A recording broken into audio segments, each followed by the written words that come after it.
અમદાવાદ શહેરના રામોલ પોલીસે લૂંટ અને અપહરણના મોટા કેસમાં 6 આરોપીઓની ધરપકડ કરી છે।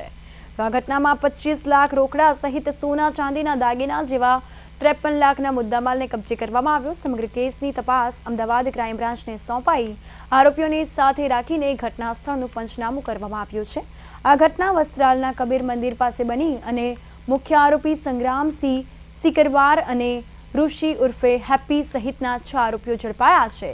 खास बाबत तो ये कि मुख्य आरोपी संग्रामसिंह ने पुलिस कस्टडी में लेवामां आव्यो छे। पीआई नी पिस्तोल छीनीने भागवानो प्रयास करता गोली वागी हती अने त्यारबाद तेने सिविल होस्पिटल में सारवार माटे खसेडायो हतो।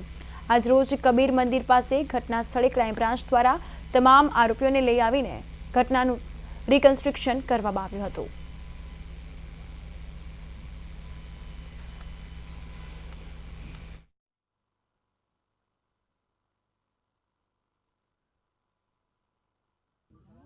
જે રામોલ પોલીસ સ્ટેશન વિસ્તારની અંદર તારીખ 9/9/2025ના રોજ જે બનાવ બનેલો એ બનાવની હકીકત એવી કે જે ફરિયાદી છે અજય રાજપૂત એમને અહીંયા આજે કામના આરોપી સંગ્રામસિંહ અને બાકીના જે અન્ય આરોપીઓ છે તેમણે 4-5-6 દિવસ જેવું એમની અગાઉ રેકી કરેલી અને રેકીના અંતે એમણે આ 9 તારીખ જે નક્કી કરેલી કે આ દિવસે આપણે એમને અપહરણ કરી અને એમની પાસેથી મોટા એવા પ્રમાણમાં પૈસા અને દાગીના એવા આપણે ખંડણી માગીને લઈશું।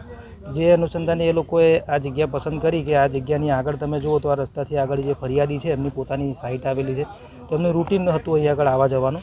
તો એ દિવસે પણ આ જે રૂટીન પ્રમાણે આવતા હતા એ દરમિયાન આ લોકો રેકીમાં 1-2 માણસો રોકાયેલા અને જે અગાઉથી જ આ લોકો ઇનોવા ગાડી આ રસ્તા પર ઊભી રાખેલી અને આ રસ્તાની રચના આપ જોઈ શકો છો કે એક ગાડી ઊભી હોય તો પાછળથી બીજું કોઈ એને ઓવરટેક કરી ના શકે એ પ્રકારની આ રસ્તાની રચના છે। તો જે વખતે ગાડી ઊભેલી હતી એ દરમિયાન આ ફરિયાદીની મોટરસાઇકલ આવેલું અને ફરિયાદીના મોટરસાઇકલ આવતા તેને આજે આરોપી સંગ્રામસિંહ છે એમણે પાછળથી લાફો મારેલો અને એ બાબતે લાફો મારતા એ ફરિયાદી પડી ગયેલા અને પછી તેને ફરિયાદીને ગાડીમાં બેસાડી દીધેલો। તો આમ આજે લૂંટનો સમગ્ર બનાવ બનેલો તે બનાવની જે શરૂઆત છે એ આ જગ્યાએથી થયેલી એવી આ કામના જે આરોપીઓ છે એમણે અમને હકીકત જણાવેલી છે। એની હકીકત આધારે અમે આજે સાથે પંચો રાખી અને તપાસમાં મજબૂતાઈથી અમે તપાસ કરી શકીએ તે અનુસંધાને અમે આ જગ્યાનું ગુનાવાળી જગ્યાનું રિકન્સ્ટ્રક્શન પંચનામું કરી રહ્યા છીએ। કેટલા દિવસના રિમાન્ડની માંગણી કરવામાં આવી છે કે દિશામાં તપાસ ચાલી રહી છે? આરોપીના જે આરોપીઓ છે એમના રિમાન્ડના 5 દિવસ રિમાન્ડ મળેલા અને આજરોજ 17:00 વાગે રિમાન્ડ પૂરા થવાના। વધુ રિમાન્ડની આવશ્યકતા છે? ચોક્કસ અત્યારે અમે જે અમને પોલીસ કસ્ટડી મળેલી છે એમાં એ સમય પ્રમાણે અમે તપાસ કરેલી છે અને હજુ પણ અમને જો જણાશે તો જે કાયદાની જોગવાઈ છે એ મુજબ અમે વધુ પોલીસ કસ્ટડી માંગીશું।